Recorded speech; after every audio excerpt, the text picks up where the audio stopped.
Hello guys and welcome to my new video, and today we'll be looking at Mistweaver Mythic Plus guide. So this video is going to cover everything from the talents to be used, Azerite, gear, stat priority, and the gameplay that's associated with Mistweavers in Mythic Plus content. I'll be mainly covering Mythic Plus talents and gear and things like that. So they're not really going to be viable in raid scenarios, but I'm hoping to do a raid video in the next couple of days as well, so keep look out for that as well. So first of all, just a little summary of Mistweavers. Mistweavers are an extremely fun class. They're very strong as well. They have strong burst AoE potential. They have arguably the best single target healing in the game, and they have a lot of utility, even though a lot of people might be like, there's a lot of utility that's provided by Mistweavers, and we'll talk all about that in the next couple of minutes. So first of all, let's look at Mistweaver talents for Mythic Plus content. So the talents that I have right now is probably a very generic talent build that's used by a lot of Mistweavers in Mythic Plus content, regardless of the keys, regardless of the affixes. Now, some of these talents will change based on the affixes of the week, based on the group that you have, whether it's going to be a pug or whether it's going to be like a guild group and things like that, whether you trust the players that you play with. So there is some variation, but you can't really go wrong with this talent build if you're just very new and you're just looking to go into Mythic Plus. So first of all, you have Mist Wraps, Tiger's Lust, Life Cycles, Ring of Peace, Dampen Harm, Red Crane, and Focus Thunder. Now, Mist Wraps and Life Cycles directly synergize together because they provide this single target healing burst that's enabled by your Enveloping Mist. So if I cast Enveloping Mist on myself, the healing on myself is going to be increased by 40% with Mist Wraps, because Mist Wraps increases the Enveloping Mist duration and its healing bonus by 10%. Now, this kind of playstyle where you cast Enveloping Mist followed by Vivify is also going to reduce the mana. So Enveloping Mist reduces the mana cost of your next Vivify, and Vivify reduces the mana cost of your next Enveloping Mist. So you save mana by playing this playstyle, and in 5-man dungeons, you most likely will need a lot of single target healing, especially for your tank, where your tank probably will take majority of the damage, of the group's damage. So this kind of build is it works really well, and again, provides insane single target healing. In tier 30, this is your mobility talent. So I go with Tiger's Lust mainly because if I go in Chi Torpedo, this is going to replace my role into torpedoes. With Tiger's Lust, I still have my 2 charges of roll, and on top of that, I have another ability that provides movement and takes the people out of route. And there's a lot of route abilities in Mythic Plus. The first thing that comes to mind is probably the first trash pack pull in Underwrath. They actually root people and do a ton of damage, especially if it's fortified, and having an ability that removes that root will prevent that damage. So it's not only a movement ability, it's also great for negating damage.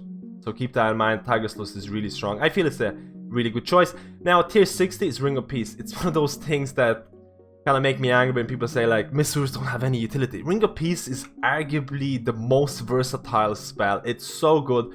It can be used to interrupt trash packs. It can be used to kite trash packs. It can be used to prevent your tank from getting additional necrotic stacks, which makes it really strong on necrotic weeks. Arguably one of my favorite utility spells in the game. Ring of Peace is so versatile. You just need to know when to use it and how to use it at the right moment. It can be very strong. Now, tier 75 is a personal cooldown.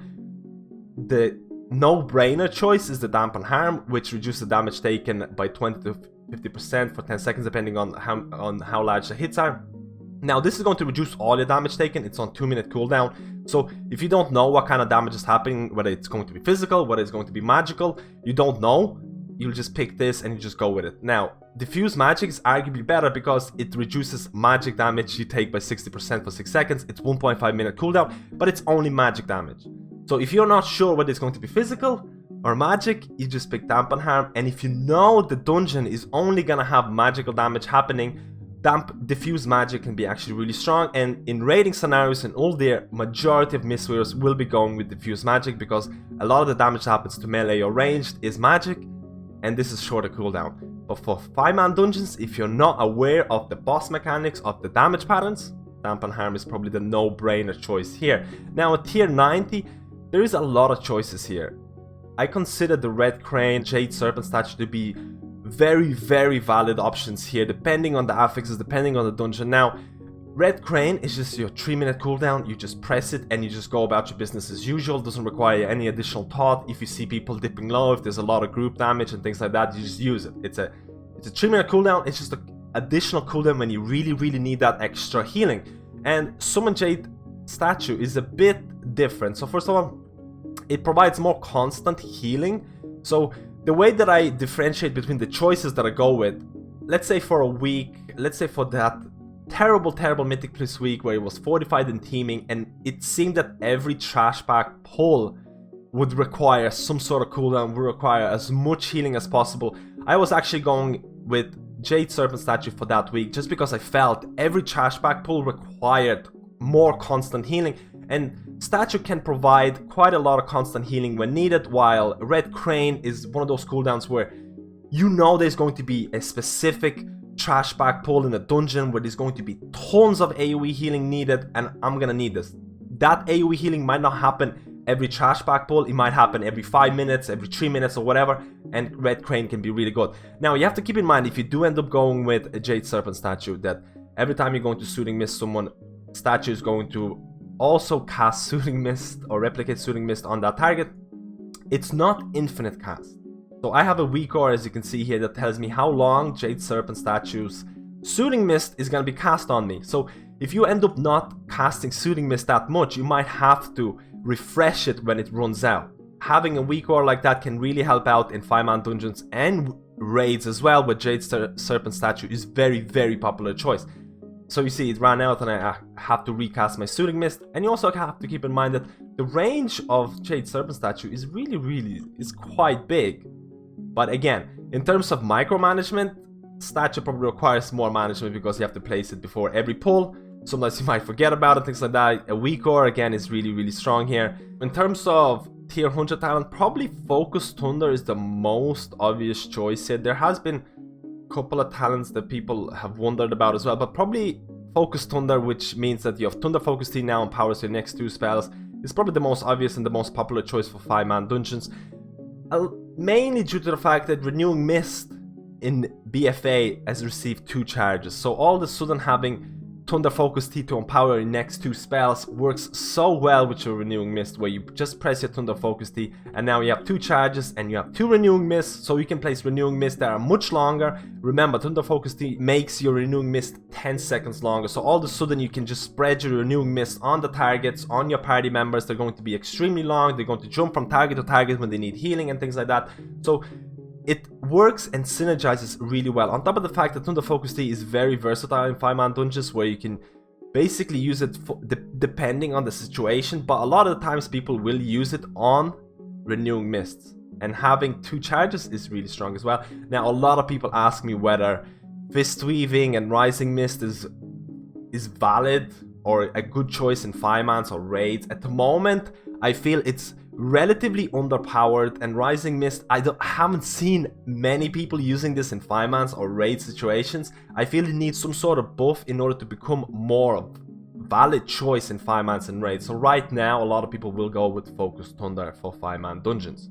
Now, if we actually look at some of the Azerite gear, there's a couple of pieces that really jump out in terms of the spec-specific Mistweaver Azerite pieces, and one of them is Uplifted Spirits. Your Vivify heals for an additional amount, and your Vivify critical heals reduce the cooldown of Revival by 1 second. Now, you have to consider that the secondary effect here, Vivify critical heals reducing the Revival, does not stack. So if you have multiple of these, your Revival will not be reduced, or you won't stack to the same way. So a lot of people tend to go with 1 or maybe even 2, because even if the Revival one doesn't stack, the Vivify bonus is extremely strong, and considering that Vivify is your bread and butter in 5-man dungeons, it's not uncommon to see Vivify and your Mastery Gust of Mist being one of the top 2 heals in 5-man dungeons. So anything that increases your Mastery healing or your Vivify is always going to be considered as one of the top tier Azerite traits. Another Azerite trait that's pretty strong, it's probably going to be Misty Peaks. When you're renewing Mist heals an ally, you have a chance to gain a specific amount of haste for 10 seconds. Now, haste is a very strong secondary stat for Mistweavers and 5-man dungeons. This is a very large amount of haste, and considering that you're probably going to be chain pulling packs and things like that, the haste proc is probably not going to be wasted. So this Misty Peaks is, again, a very strong Azerite trait to have as a Mistweaver as well. If you look at the secondary rings for Azerite trades. Quite a few trades that are relatively equal to each other. There are a few ones that kind of jump out. Now, you can't really go wrong with Blessed Portents. Blessed Portents, for the people who played in Legion, they noticed that this effect is very similar because this effect is basically a copy of your High-Father Trinkets from Taurus, and it was strong then, and it's pretty strong now, considering that this trade is pretty good in 5-mans and one of the best trades in raiding scenarios as well. It provides that additional free healing when actually needed, when people dip below 50%. So it is pretty good. You can't really go wrong with that. Another specific trait that really jumps out is probably Synergetic Growth. Again, if you play the Resto Druid, you probably know that this is actually one of the tier bonuses that was in Legion, and it kind of got converted into an Azerite trait. So when you cast your Essence Font, it'll grant you a specific amount of mastery for 10 seconds. This cannot occur more than every 30 seconds. This is great because if you're going to be casting Essence Font, the party is probably taking a lot of AoE damage. You need that extra healing. So you're casting Essence Font, and all of a sudden you get this mastery proc, mastery bonus. Mastery is very, very strong for Mistweavers in 5-man dungeons. So all of a sudden you're getting this mastery bonus when you need it the most. Again, this cannot occur more than every 30 seconds, but this can be very, very strong in 5-man dungeons. There's quite a few other Azerite traits that are in the secondary ring that are very strong or very close to each other. Now, if we look at the inner ring, there is really, like, I mean, Resounding Protection, you can't go wrong with that. This is basically, for the people who played in Legion, this is basically Pridus. You get a shield every 30 seconds. This can be pretty good. Preventing damage from yourself, sometimes even preventing deaths, depending on the situation as well. Again, a very strong inner ring Azerite piece. You look at stat priority for Mistweavers. Stat priority for Mistweavers in 5-mans is very different from stat priority in raids, which means if you're a Mistweaver who's raiding and doing 5-man dungeons, you most likely will have to have 2 different gear sets. And if you're really trying to optimize your Mistweaver, you will want to have 2 different gear sets. Now, for 5-mans, Haste and Mastery, or Mastery and Haste, are arguably the best secondary stats you can get. Now, you can use add-ons like Healer Stat Weights to determine how good they are, whether they're better than Intellect and things like that, but you can't go wrong with getting as much Haste and Mastery for 5-man dungeons if you need that healing. Now, if you want to go into more advanced, where you're trying to optimize your DPS as a Mistweaver, you'll notice that stacking Mastery is not gonna benefit towards your DPS at all, because it just benefits healing. So keep that in mind, but we're not gonna go too crazy into it right now. Now, if we look at the gameplay, Mistweaver's gameplay is where you're going to be making a lot of split-second decisions based on what's happening towards your group. Soothing Mist doesn't actually cost mana to start off, and it only takes mana when it actually heals. Interrupting your Soothing Mist halfway through is not as punishing as you might think, because it only takes mana when you heal. Now, the single target potential of Mistweaver is amazing, because you can cast Soothing Mist, Enveloping Mist, and Vivify, and usually that target is full HP.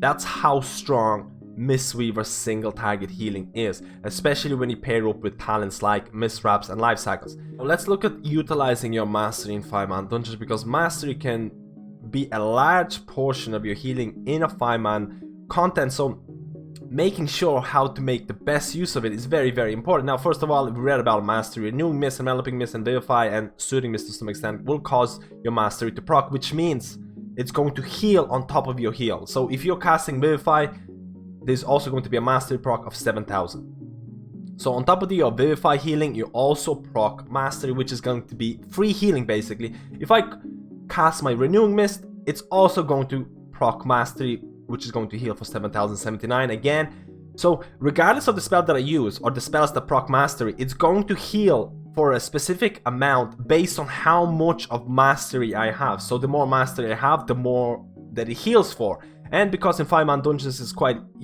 those spells are going to be your bread and butter, you're going to be proccing Mastery a lot.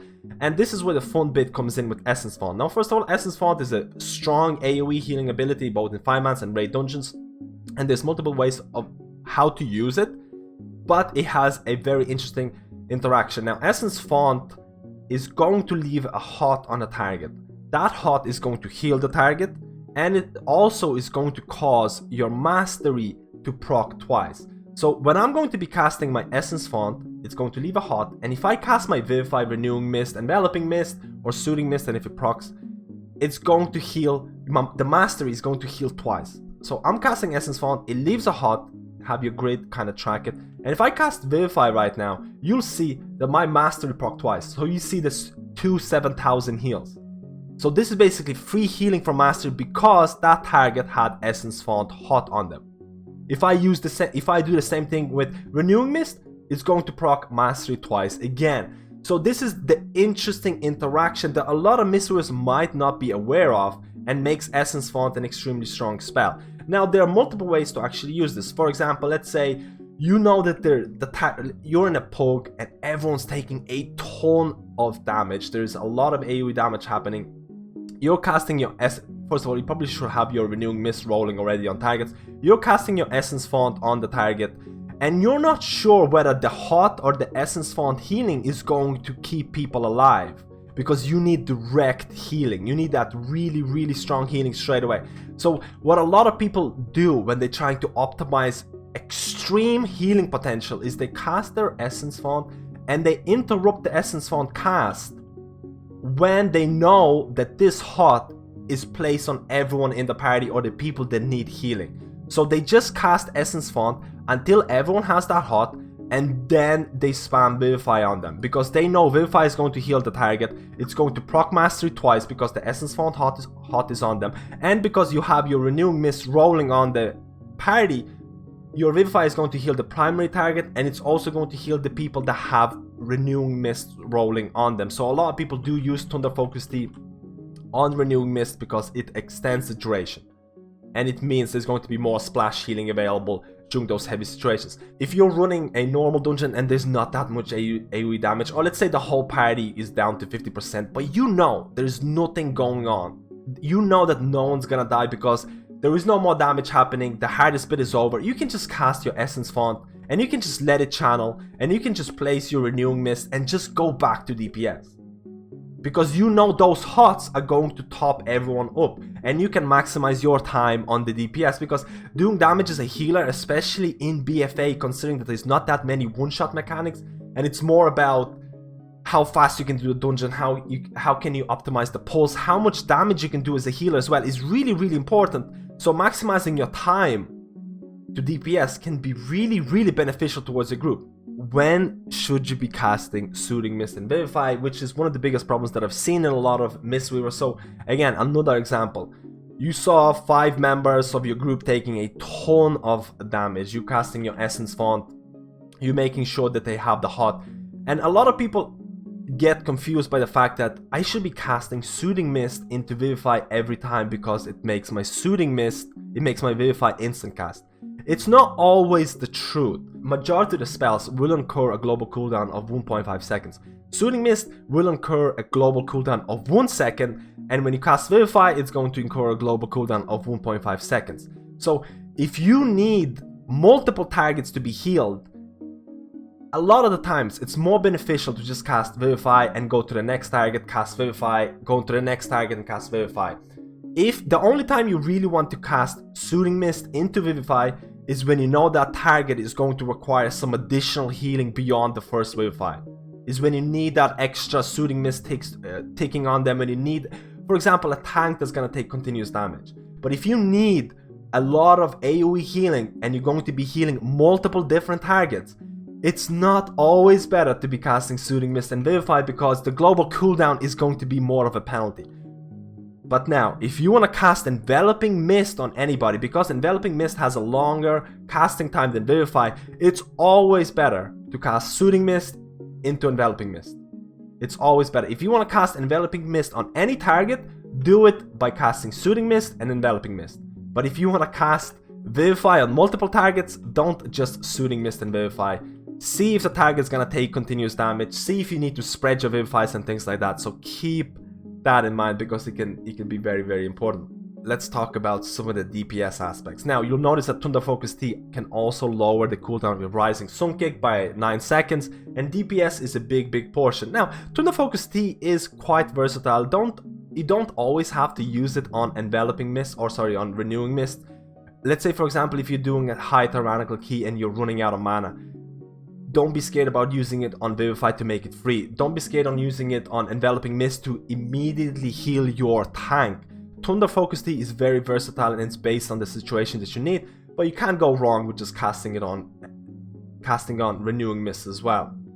But it's all based on the situation, so keep that in mind. DPS as a Mistweaver is very, very important. DPS as a healer is very important in BfA. If you're not doing really high keys, a lot of people are against DPS as healers and stuff like that, but it is an important aspect, and especially as a Mistweaver, because on top of the other utility that you provide, you also have Mystic Touch, which increases the physical damage taken on those targets. So applying this both on mobs is very, very important. If you have a big trash back pull, you might want to go into and use like Spinning Crane Kick to apply this debuff on everyone. Plus, it's a great AoE damage ability.